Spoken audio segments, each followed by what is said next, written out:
Boa noite, irmãos e irmãs, graça e paz. Louvado seja o nosso Deus. Tempo precioso que passamos até este momento do culto, declarando que o nome do Senhor deve ser saudado com glória e devemos adorá-lo. Lemos duas passagens que servirão de apoio para a mensagem que Deus tem preparado para nós nessa noite. O Senhor Jesus, Ele se esvaziou da sua glória. Se você quer ter um exemplo do que é se humilhar, de ser uma pessoa humilde, eu te apresento Jesus. Ele que declarou lá em Mateus capítulo 11, aprendei de mim, que sou manso e humilde de coração. Mas nós vimos também no segundo texto, que às vezes nós, discípulos de Jesus, nos equivocamos. E vejam só o que Tiago e João pediram para Jesus. Senhor, a gente quer sentar um do seu lado direito e o outro do seu lado esquerdo. Só isso. Ou seja, toda vez que o Senhor aparecer, nós vamos estar do seu lado. Mas aí o que é que Jesus falou para eles? Vocês não sabem o que vocês estão pedindo. Tem muitas vezes que a gente pede umas coisas para Deus que Deus acha que pode falar para nós a mesma coisa, não é verdade? Meu filho, você não sabe o que está pedindo. Minha serva, você não sabe o que você está pedindo, porque isso não compete a mim. Já está preparado para alguém este lugar. Eu não sei quem é que vai se assentar à minha direita e à minha esquerda. O mais importante não é o lugar que você estará, mas o mais importante é que você esteja lá, como discípulo de Jesus.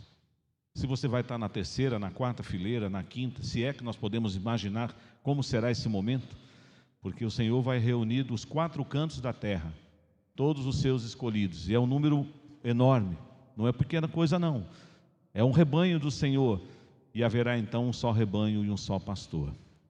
Mas nós estamos nessa noite encerrando a série O Caminho do Discipulado, Ser Discípulo e Fazer Discípulos. Eu preciso dizer algo a vocês, daqui a um tempo voltaremos nesse tema, porque não tem como tratarmos esse tema uma única vez e nunca mais trabalhar com ele, até porque a palavra de Deus, sobretudo nos evangelhos, nas cartas paulinas, esse tema é tratado de uma forma assim abundante, e Deus está querendo mostrar para nós que nós não temos opção, somos chamados para o discipulado, para exercermos uma vida de discípulos na presença do nosso Deus. Que Deus abençoe você que está aqui e aqueles que estão nos acompanhando em seus lares através da transmissão do culto pelo YouTube. E eu convido os irmãos a que abram a palavra do Senhor no Evangelho segundo João, no capítulo de número 13. João, capítulo 13. Nós leremos inicialmente do verso 1 ao versículo 20. Peço que você mantenha a sua Bíblia aberta nesta passagem, ou se você estiver utilizando um aplicativo aí no seu aparelho celular, no seu tablet, mantenha a sua Bíblia também sintonizada aí neste texto. João, capítulo 13, versos 1 a 20. Como eu gosto sempre de dizer, essa é a parte mais importante da mensagem dessa noite. É a leitura da palavra. Portanto, nós não podemos ler de qualquer jeito. Nós temos que ler a palavra de Deus saboreando, mastigando, palavra por palavra do Evangelho do Senhor Jesus. Porque certamente Deus já estará falando com você na leitura. E ainda com o auxílio do Espírito Santo, iluminando o meu coração e a sua mente e o seu coração para entendermos as verdades que Ele tem nesse texto para nós. Leiamos a uma só voz, João 13, de 1 a 20. Ora, antes da festa da Páscoa, sabendo Jesus que era chegada a sua hora de passar deste mundo para o Pai, tendo amado os seus que estavam no mundo, amou-os até ao fim. Durante a ceia, tendo já o diabo posto no coração de Judas Iscariotes, filho de Simão, que traísse a Jesus, Sabendo este que o Pai tudo confiara às suas mãos, e que ele viera de Deus e voltava para Deus, levantou-se da ceia, tirou a vestimenta de cima, e tomando uma toalha, cingiu-se com ela. Depois deitou água na bacia e passou a lavar os pés aos discípulos e a enxugá-los com a toalha com que estava cingido. Aproximou-se, pois, de Simão Pedro, e este lhe disse: Senhor, tu me lavas os pés a mim? Respondeu-lhe Jesus: O que eu faço não o sabes agora, compreendê-lo-ás depois. Disse-lhe Pedro: Nunca me lavarás os pés. Respondeu-lhe Jesus: Se eu não te lavar, não tens parte comigo. Então Pedro lhe pediu: Senhor, não somente os pés, mas também as mãos e a cabeça. Declarou-lhes Jesus: Quem já se banhou não necessita de lavar senão os pés. Quanto ao mais, está todo limpo. Ora, vós estáis limpos, mas não todos. Pois ele sabia quem era o traidor. Foi por isso que disse: Nem todos estáis limpos. Depois de lhes ter lavado os pés, tomou as vestes e, voltando à mesa, perguntou-lhes: Compreendeis o que vos fiz? Vós me chamais o Mestre e o Senhor, e dizeis bem, porque eu o sou. Ora, se eu, sendo o Senhor e o Mestre, vos lavei os pés, também vós deveis lavar os pés uns dos outros. Porque eu vos dei o exemplo, para que, como eu vos fiz, façais vós também. Em verdade vos digo, que o servo não é maior do que seu senhor, nem o enviado maior do que aquele que o enviou. Ora, se sabeis estas coisas, bem-aventurados sois se as praticardes. Não falo a respeito de todos vós, pois eu conheço aqueles que escolhi. É antes para que se cumpra a Escritura: aquele que come do meu pão levantou contra mim seu calcanhar. Desde já vos digo, antes que aconteça, para que quando acontecer, creiais que eu sou. Em verdade vos digo, quem recebe aquele que eu enviar, a mim me recebe, e quem me recebe, recebe aquele que me enviou. Amém. Vamos orar mais uma vez. Bondoso Deus, bendito Pai, que o Senhor esteja se agradando do culto que os teus filhos e filhas estão prestando ao Senhor nessa noite. Nós só podemos estar aqui cultuando ao Senhor, porque o Senhor é propício a nós, e em Cristo Jesus nós temos livre acesso à tua presença. Mas agora, ó Deus, nós queremos continuar glorificando o teu nome, com o coração aquietado para ouvir a instrução da tua palavra. Esse texto tão rico, tão precioso que acabamos de ler, fala, Senhor, ao coração da tua igreja. Fala, Senhor, de forma particular com cada um de nós. Abençoe aqueles que estão acompanhando essa transmissão também. Nós oramos em nome de Jesus. Amém. No primeiro domingo deste mês, nós trabalhamos ali o chamado dos discípulos em João capítulo 1.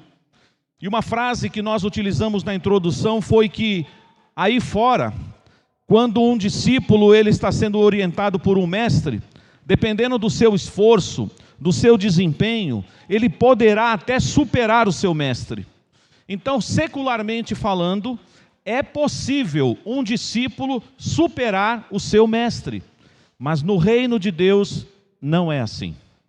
No reino de Deus, se você conseguir, com a ajuda dele, ser igual ao mestre, você chegou no lugar certo. Você nunca será maior do que o seu mestre, porque isso seria um contrassenso com a palavra. Porque quem é o nosso mestre? É o Senhor Jesus. Aí fora, você que está trabalhando, ou você que está aí desejando desenvolver uma carreira profissional, é claro que você deve desejar ser o melhor no que você faz. ser um bom profissional, ser um bom funcionário, uma boa funcionária, ser um bom aluno, uma boa aluna, ter assim um protagonismo na sua vida profissional. Mas no reino de Deus não tem espaço para protagonistas, porque só tem um que é protagonista: Jesus.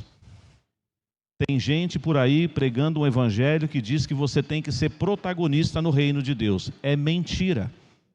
O que eu e você devemos ser no reino de Deus é servos e discípulos. Você pode até alcançar posições elevadíssimas, mas aqui, na presença do Senhor, nós somos servos e discípulos. Eu compartilhei uma história, e vou usá-las lá na introdução, recentemente com os oficiais da igreja. Mês passado nós realizamos uma reunião em conjunto do conselho com os diáconos, com a junta diaconal. E nós tomamos a ceia juntos. Naquela reunião, Deus colocou no meu coração que eu preparasse a ceia. Eles até se assustaram. Quando os presbíteros chegaram, os diáconos chegaram, falou: o que é isso, pastor? Falei: nós vamos tomar a ceia juntos. Esta é a mesa do Senhor, é a mesa da comunhão. Nós ceamos naquela noite juntos. Eu contei uma história para eles, que eu recentemente recebi essa história, de que numa igreja, eu não sei se era uma igreja presbiteriana ou não, isso não é o mais importante agora, a igreja estava celebrando o seu aniversário, e um pastor tinha sido convidado para pregar no aniversário daquela igreja. E é interessante porque há muitos irmãos aqui na igreja que conhecem familiares que moram em Indaiatuba. Esse pastor era de Indaiatuba. Então ele estava vindo de Indaiatuba para São Paulo para pregar nessa igreja. Havia um irmão que estava de plantão naquele dia, e ele ficou preparado para receber o pastor convidado. Mas ele ficou pensando: eu não conheço o pastor. Mas quando um carro, o pastor estacionou na porta da igreja, ele olhou a placa do carro e viu Indaiatuba, ele falou: é o pastor. Esse carro aí não é de nenhum membro aqui da igreja, é o carro do pastor convidado. E prontamente aquele irmão vai à porta do carro do pastor, abre a porta do carro do pastor, o pastor já: boa noite, boa noite. Seja bem-vindo, pastor. Que alegria ter o senhor conosco. O pastor saiu do carro, ele disse: o senhor quer que eu estacione o carro para o senhor? Eu vou colocar o carro do senhor no estacionamento da igreja. Pastor, o senhor precisará sair rápido ou o senhor vai ficar um pouco mais conversando com os irmãos? Porque dependendo da sua resposta, pastor, eu vou colocar o carro bem aqui do lado direito, porque daí o senhor sai rapidinho. Agora, se o senhor falar que vai subir, vai no salão social, vai comer o bolo do aniversário, então eu vou colocar o carro lá no fundo. O que o senhor quer, pastor? E o pastor ficou pensando: nossa, quanta gentileza. Ô, meu irmão, não, eu não estou com pressa hoje não, eu quero participar de toda a festa da igreja. Então, pastor, eu vou colocar o carro do senhor lá no fundo. Pastor, eu vou agora conduzir o senhor até a sala do pastor da igreja. E aquele homem então sai com o pastor convidado e vai até a sala do pastor, bate na porta do gabinete pastoral e: pastor, dá licença, eu estou conduzindo aqui o pastor fulano de tal, o pastor que vai pregar no culto hoje à noite. Pastor, Deus te abençoe, fique tranquilo, eu vou guardar o seu carro, e se o senhor precisar de alguma coisa, eu estou à sua disposição. Fechou a porta. O pastor cumprimentou o outro pastor da igreja e ficou pensando: meu irmão, eu preciso fazer um comentário, eu nunca vi isso. Mas que irmão é este? Ele foi me esperar na porta do carro, ele abriu a porta do carro, ele me cumprimentou, ele foi o primeiro que me deu saudação, ele foi generoso, ele quis estacionar o meu carro, ele me conduziu até a sala. Meu Deus, que irmão é este? E o pastor começou a rir. Falou: ele é diácono? Aí o pastor falou: ainda não. Não, vocês precisam promover esse irmão. Esse irmão tem que ser diácono. Ele falou: pois é, ele está fazendo um estágio, ele é auxiliar de diácono. Pode até ser que ele seja eleito diácono um dia. Meu Deus, tem que eleger logo, esse irmão aí é uma bênção. Eu já preguei em várias igrejas, eu nunca fui tão recebido assim. Aí o pastor falou: mas tem uma coisa que eu preciso te contar, e a glória é de Jesus, não é dele. Sabe quem é esse irmão que te recebeu agora? Ele é o juiz da cidade. Ele é o juiz do tribunal da cidade. E no domingo ele é auxiliar de diácono na porta da igreja. Tem gente que quer ser maior do que o mestre. Mas Jesus quer que você seja pelo menos, ou que o seu objetivo seja ser igual ao Mestre, igual a Jesus. Nesta noite, Jesus quer nos ensinar uma lição poderosíssima: o poder da humildade. Espera aí, pastor. Poder da humildade? A humildade tem poder. E também o poder do amor. Duas qualidades que um discípulo de Jesus precisa trazer bem vivo na sua casa, na sua identidade, no seu caráter: humildade e amor. Se você quiser aprofundar o estudo, faça isso, porque a Bíblia é maravilhosa. Diferentemente de Mateus, de Marcos e Lucas, os evangelhos sinóticos, que vão mostrar para nós o que aconteceu nos preparativos da ceia, a instituição da ceia, Jesus partindo o pão, Jesus entregando o cálice, João, ele vai mostrar para nós os bastidores da última noite de Jesus com os discípulos. Foi uma noite de quinta-feira, a última noite de Jesus antes de ir para a cruz. Ele se prepara para ser naquele cenáculo, naquele lugar que provavelmente era a casa da mãe de João Marcos. O cenáculo que mais tarde vai ser utilizado também para que o povo fique em oração, lá em Atos capítulo 1, aguardando o cumprimento da promessa. Era um lugar especial. Jesus então está ali com seus discípulos. E no livro de João, você vai ter do capítulo 13 até o último versículo do capítulo 17, tudo o que aconteceu naquela noite. Os outros evangelhos não fizeram isso. Os outros evangelhos vão mostrar Jesus mandando os discípulos seguir o homem com o cântaro, dizer onde é os aposentos que eu devo preparar a Páscoa do Senhor, os discípulos com o Senhor, a apresentação do traidor e só, e eles vão para Getsêmani. João, ele gasta o capítulo 13, 14, 15, 16 e 17 para falar dos bastidores da última ceia que ele teve com seus discípulos. E a coisa começa já em nível elevadíssimo. Olha o que o texto diz para nós. Acompanhe comigo, verso 1. Ora, antes da festa da Páscoa, sabendo Jesus que era chegada a sua hora de passar deste mundo para o Pai. Pare um pouquinho aqui que eu preciso trazer uma informação rápida. Lá no capítulo 2 desse mesmo evangelho de João, lembra do milagre das bodas de Caná? Jesus transforma a água em vinho. Mas antes dele fazer o milagre, a mãe dele foi falar com ele, não foi? Ela foi falar: meu filho, faz alguma coisa, acabou o vinho. E Jesus parece que deu uma resposta mal criada, porque ele estava falando com a sua mãe, mas ele ali era o senhor dela. Ela não se sentiu ofendida. E ele falou o que para a mulher? Mulher, que tenho eu contigo? Não é chegada ainda a minha hora.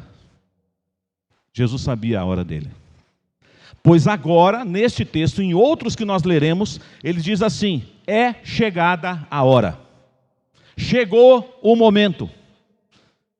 Nós não sabemos isso. Você sabe quando é o momento? A gente erra tanto com essas coisas, não é? A gente diz: é agora. Aí Deus diz: não, não é agora. É daqui a pouco. É só amanhã. É o ano que vem. A gente erra muito nas previsões, mas Jesus, que veio cumprir cabalmente, ele foi obediente em todas as coisas, ele cumpriu todas as profecias do Antigo Testamento, ele como representante dos eleitos, como o segundo Adão, ele passou em todos os testes com voto de louvor. Ele disse: chegou a hora do Filho de Deus ser glorificado e do Pai ser glorificado, lá na cruz. E aí o texto vai dizer para nós essa palavra na sequência do verso 1. Tendo amado os seus que estavam no mundo, amou-os até ao fim. Na nossa língua portuguesa, essa palavra fim tem muitas implicações. A primeira delas é fim, final, até o fim da estrada, o fim do filme, o fim da série. Mas a palavra fim também na língua portuguesa significa propósito. Ele amou até as últimas consequências. Ele te amou até as últimas consequências. Por que é que você está aqui nessa noite, meu irmão? Porque Jesus te amou até as últimas consequências. Que consequências são essas? Ele pagou a sua dívida lá na cruz. Ele te substituiu lá no madeiro. Ele te chama para ser dele, para ser discípulo, para caminhar com ele, e ele te amou até o fim. E a boa notícia que eu quero te dar nessa noite: ele continua te amando. Ele continua te amando. Ele nos ama. E nós só estamos aqui porque fomos alcançados por essa graça, por esse amor.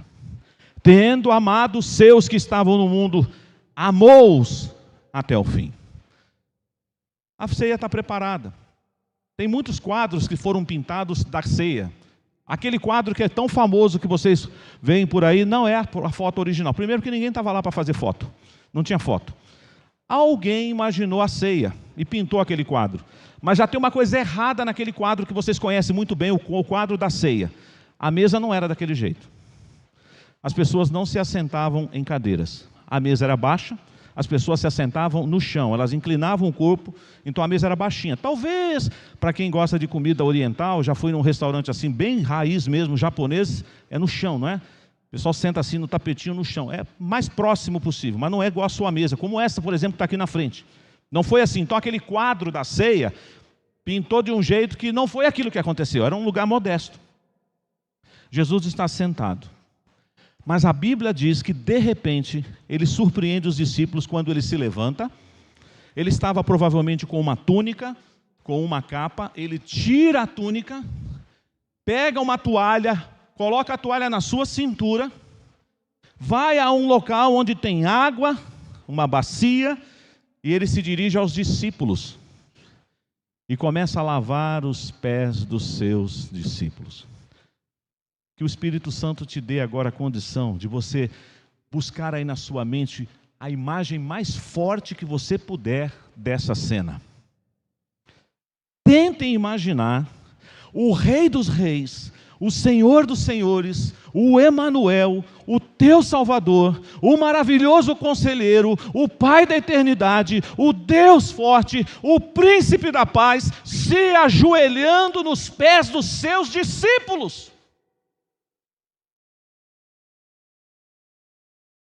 E muitas vezes nós, por coisas tão ínfimas, por quirelas, a gente empina o nariz, a gente estufa o peito e diz: você pensa que está falando com quem, rapaz?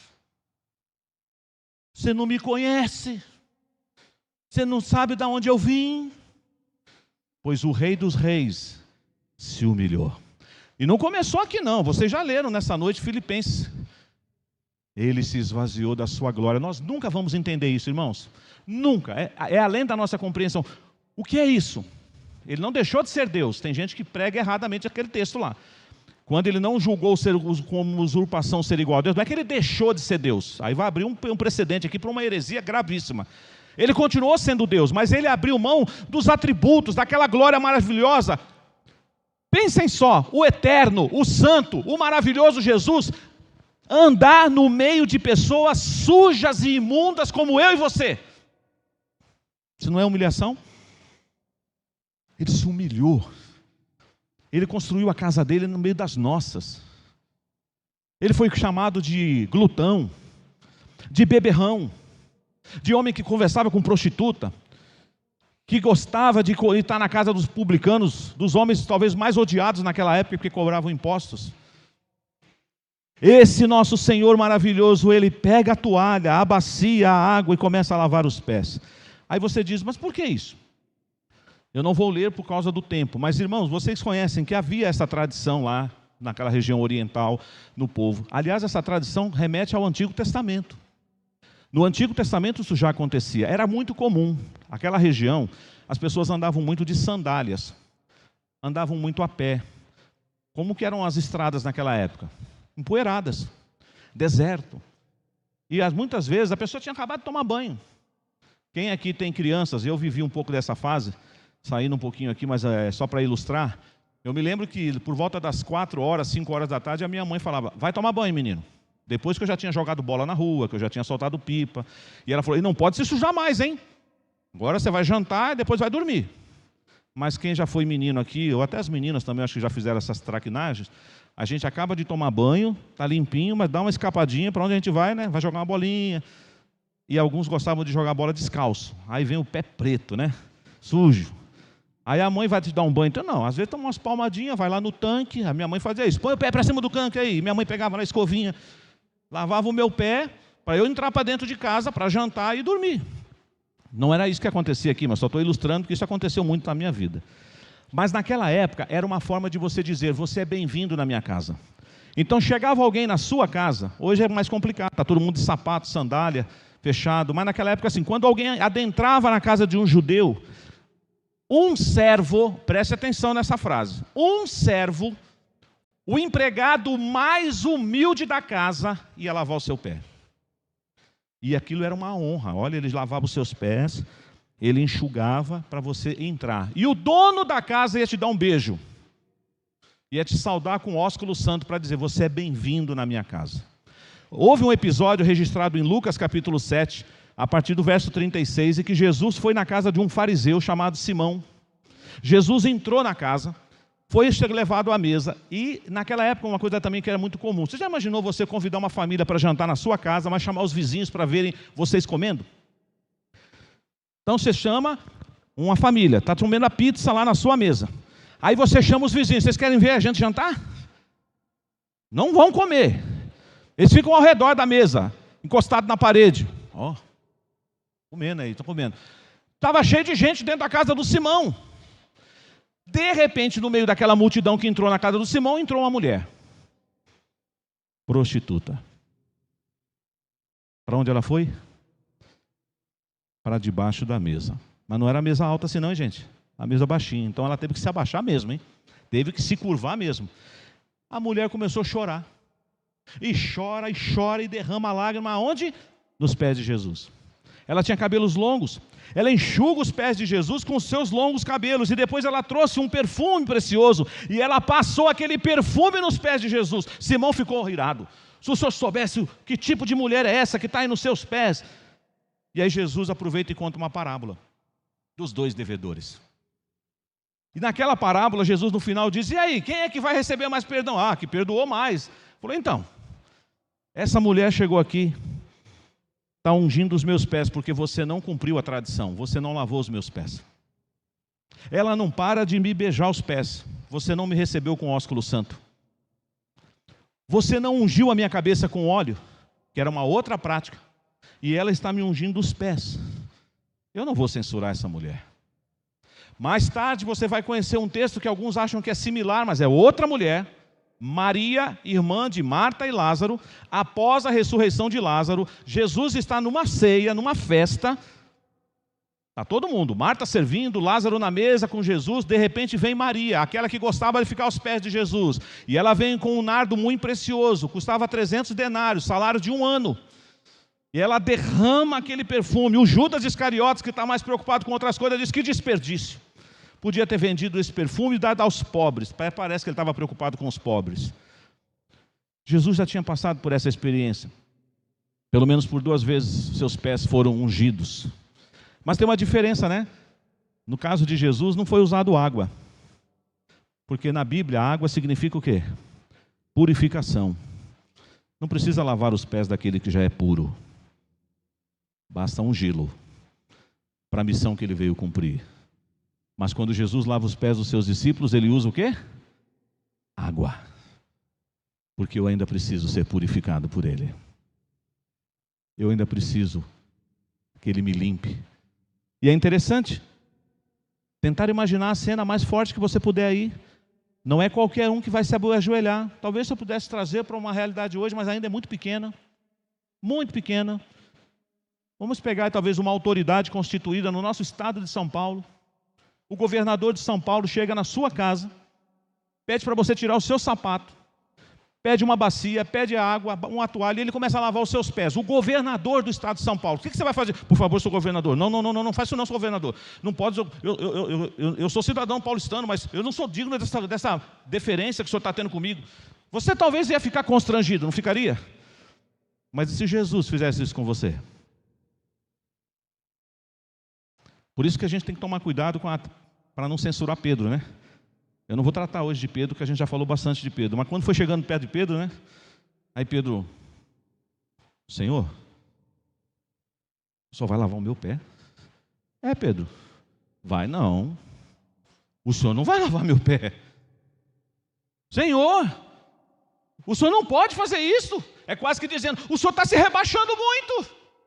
Não faça isso, Jesus. O Senhor tem um nome a zelar, o Senhor tem uma história a zelar, é a sua reputação e a sua missão. Você vai lavar o meu pé? Eu vou, Pedro. Não vai não. Aí Jesus falou, então tá bom, você não participa mais do meu reino. Não, peraí, Senhor, vamos conversar. Agora o senhor pegou pesado. Faz o favor, não só os pés, lava a cabeça, lava as mãos, quase que dizendo, me dá um banho. Aí Jesus falou, não precisa disso. Lembrando da tradição, quando eu venho de uma viagem, alguma coisa, lava os pés que estão empoeirados. E ele ainda trouxe aquilo para o campo espiritual, ele diz assim, vocês já estão limpos. João capítulo 15 diz assim, vós já estáis limpos pela minha palavra. Mas aí ele está mencionando durante todo esse tempo aqui, nessas coisas lindas, a presença de quem? De Judas. Agora tenta imaginar, tudo lindo nessa cena, né, irmãos? Amou até o fim, lavou os pés dos discípulos. Você fala, pastor, eu queria estar lá. Ah, pastor, eu queria estar nesse dia. Esse dia maravilhoso. Mas sabe quem também estava lá? O diabo. O diabo também foi na ceia. Pastor, prova, pastor. Jesus que falou. Judas estava ali tomado pelo diabo. Ele foi na ceia. Lembram quando Deus estava conversando lá, vendo os filhos dos homens adorar, aí o diabo apareceu nas regiões celestes. Da onde você está vindo? De passear a terra e rodear a terra. Participou no meio da festa lá da adoração e falou assim, você viu meu servo Jó? É, claro, o Senhor dá tudo para ele, por isso que ele é teu servo. E aí nós conhecemos o final da história, mas vamos voltar aqui no que foi melhor do que Jó. Sofreu muito mais do que Jó. Jesus que se humilhou. Tenta imaginar, você que diz que é discípulo de Jesus, e eu espero que você de fato seja, depois de tudo que você já ouviu, não só nesse mês, mas em toda a sua história como cristão, como cristã, que você declara, eu faço parte do time de Jesus, mas você entendeu o gesto dele? Ele lavou os pés dos seus discípulos. O serviço do serviçal da casa mais raso. Como se tivesse categorias de servos, mas se tivesse categoria de servo, ele era o último dos últimos, que lava os pés dos hóspedes que entram na casa. Jesus foi lá e imitou e fez isto com os seus discípulos, com os 12. O texto diz que ele está falando que nem todos estão limpos por causa de Judas Iscariotes, que o diabo já encheu o seu coração. Mas Jesus termina, volta para a mesa, coloca a veste, coloca a túnica e começa a olhar para os seus discípulos. Vocês compreenderam o que eu fiz? Vocês compreenderam?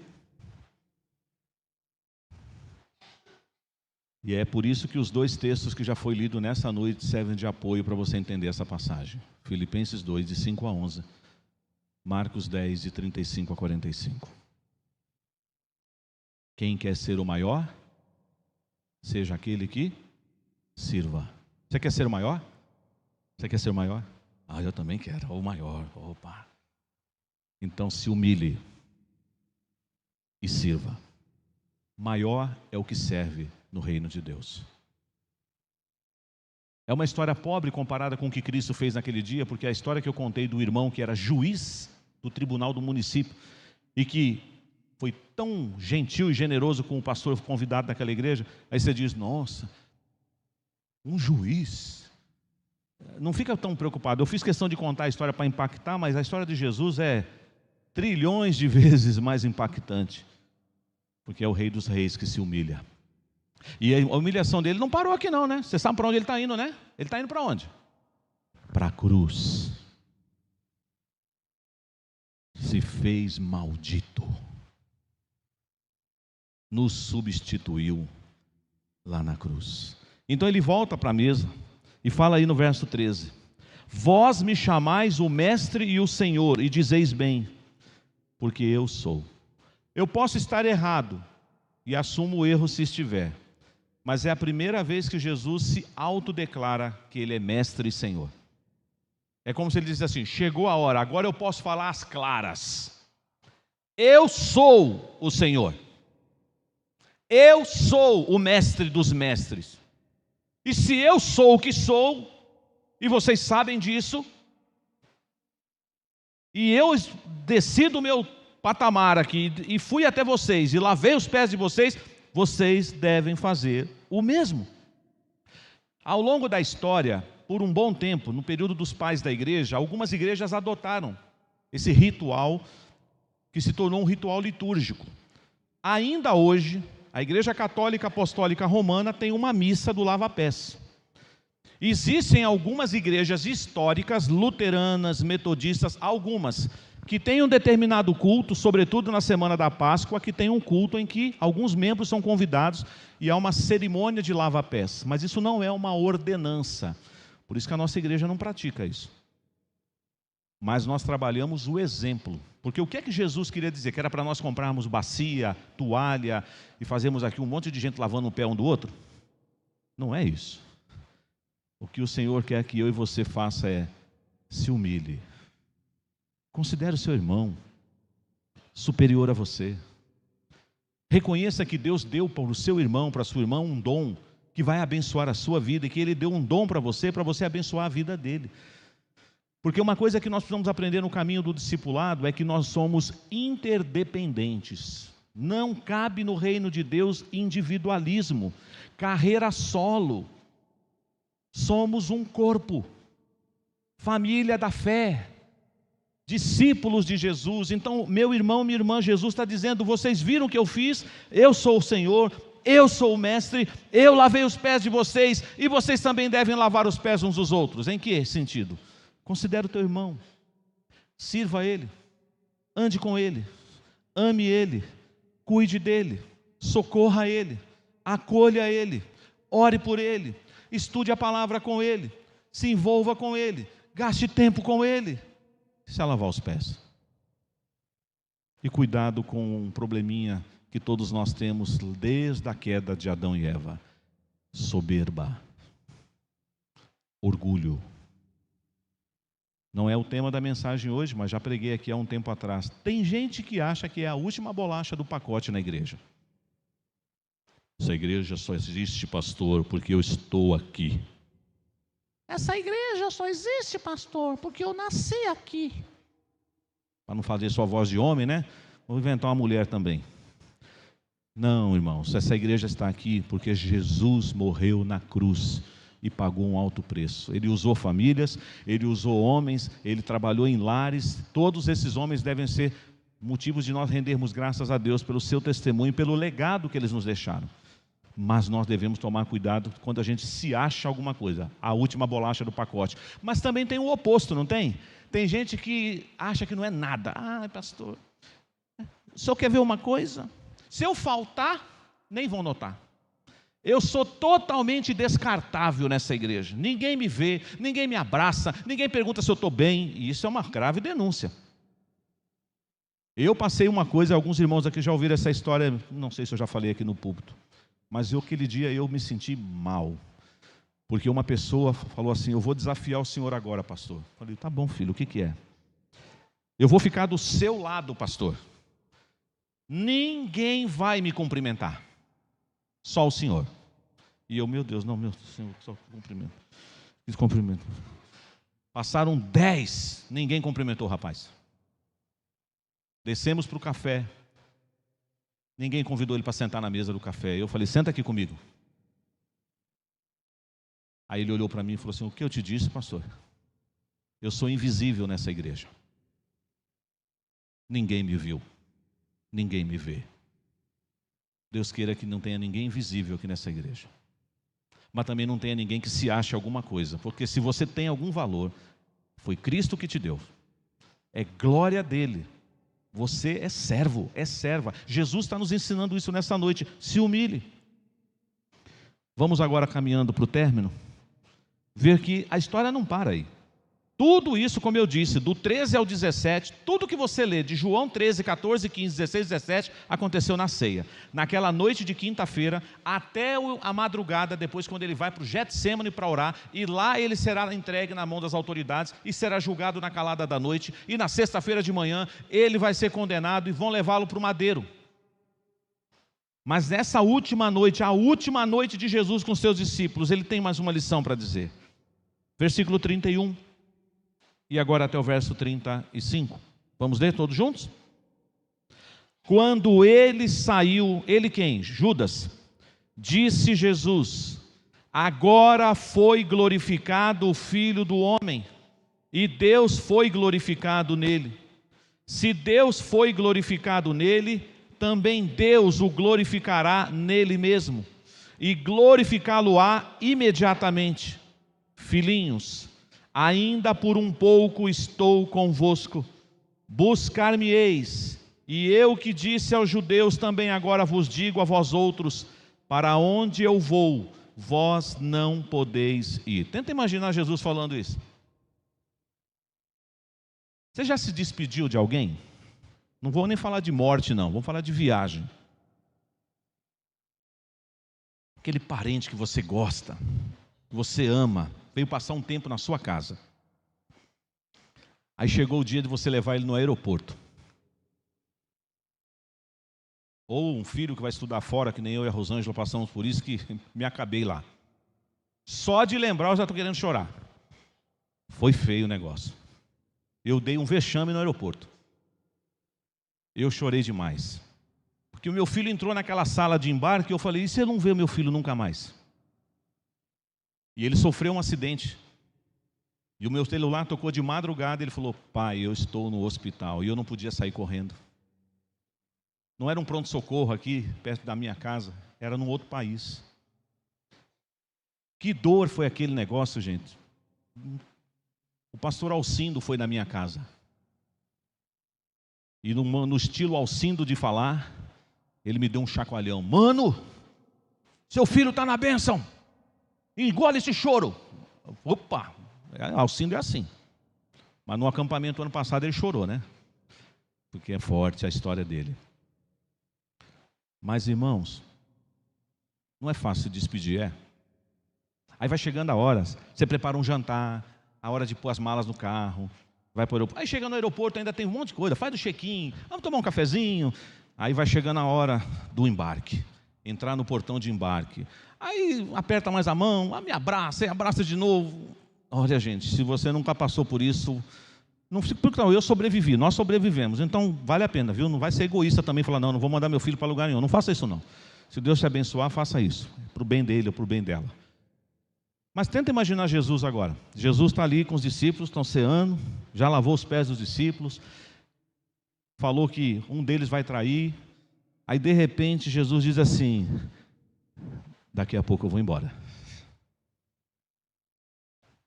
Estou indo embora. Vocês não vão me ver mais. E para onde eu vou? Vocês não podem ir. Agora não. Aí vai chegar o capítulo 14. Sabe, por isso que os discípulos ficaram tristes. Por isso que no versículo 1 do capítulo 14 diz assim: não se turbe o vosso coração. Credes em Deus, credes também em mim. Na casa do meu pai há muitas moradas, se assim não for, eu não vou-lo teria dito, pois vou preparar-vos lugar. Mas ele foi na frente. Não vou deixar vocês sozinhos, não vou deixar vocês órfãos, eu vou enviar o Consolador, o Espírito Santo.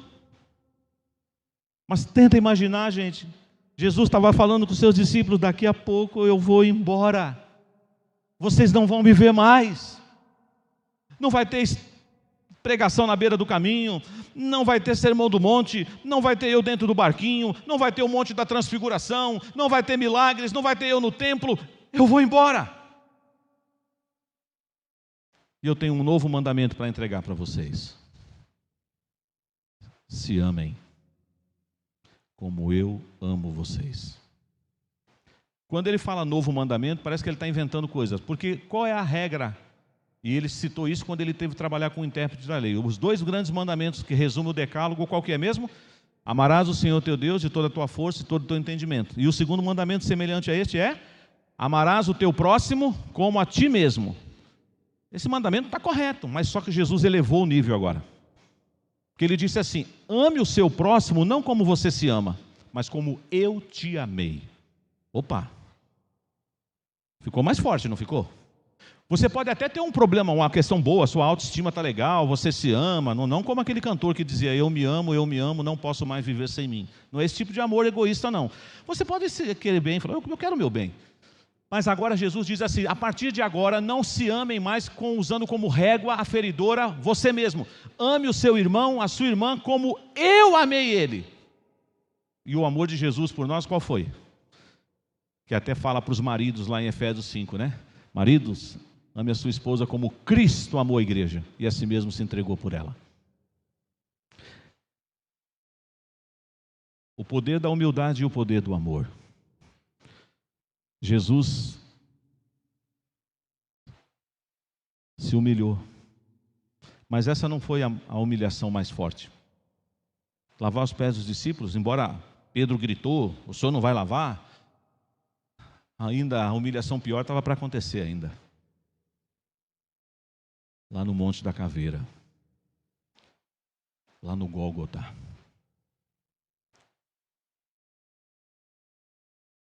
Todos o abandonaram.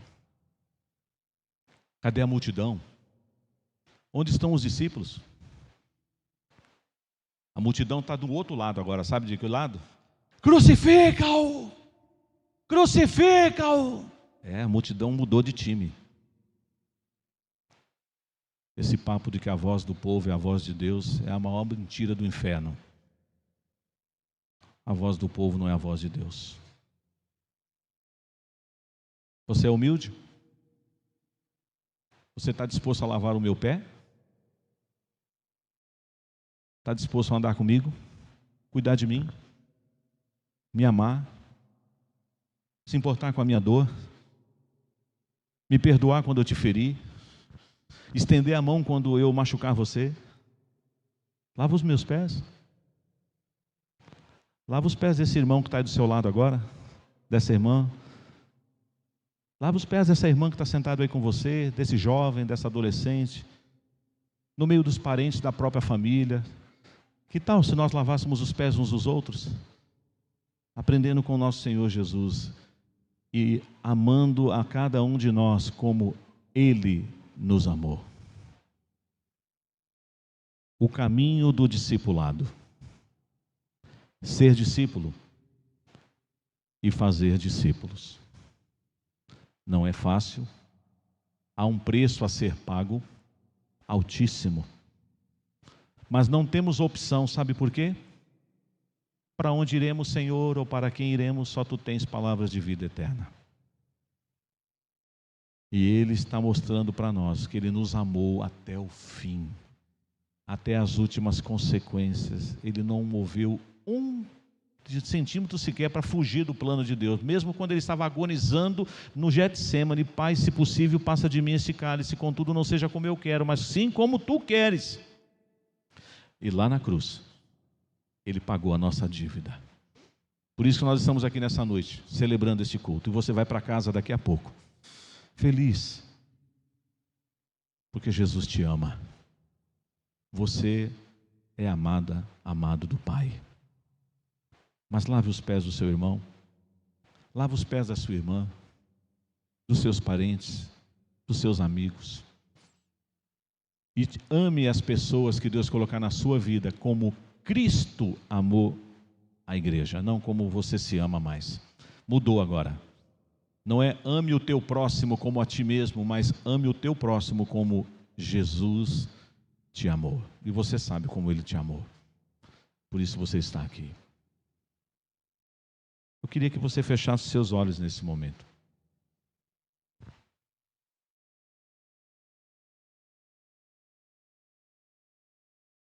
Eu não sei se temos alguém nessa noite que ainda não é discípulo, mas quer.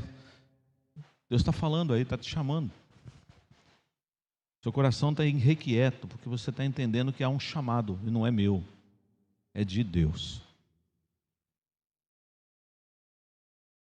O Senhor também quer que você renove o seu amor por Ele, os seus votos, para que você seja verdadeiramente um discípulo dEle. Você tem esses instantes para falar com Deus. Fale com o Pai, porque Ele já falou com você. Derrame-se perante Ele.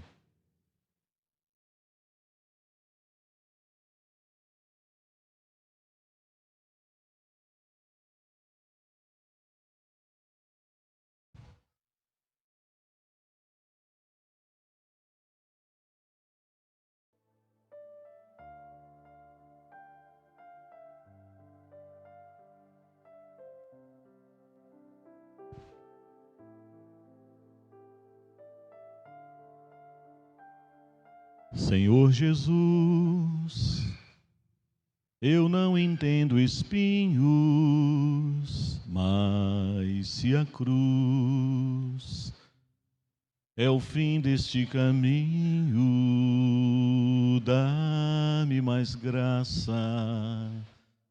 Não sou maior que o meu Senhor, apenas servo sou, apenas servo e nada mais. Se as pontas aguçadas da coroa te feriram, ó cabeça, eu que sou corpo, parte do teu corpo, não devo reclamar. Dá-me mais graça, Senhor, dá-me mais graça. Passa os teus dedos nos meus olhos, vem me consolar. Dá-me mais graça, Senhor, dá-me mais graça. Faze-me em Cristo outra vez ser mais que vencedor. Senhor Jesus, ainda não entendo os espinhos, mas se o mesmo faz parte da tua cruz, eu aceito. Não sou maior que o meu Senhor, apenas servo sou, apenas servo e nada mais. Senhor, se estou por ti sendo provado, eu quero aprovado ser agora. Sei o que tu tens a dizer e creio nisto também. Basta-me a graça. Dá-me mais graça, Senhor, dá-me mais graça. Passa os teus dedos nos meus olhos, vem me consolar. Dá-me mais graça, Senhor, dá-me mais graça. Faze-me em Cristo outra vez, faz-me em Cristo outra vez, faze-me em Cristo outra vez, ser mais que vencedor, um vencedor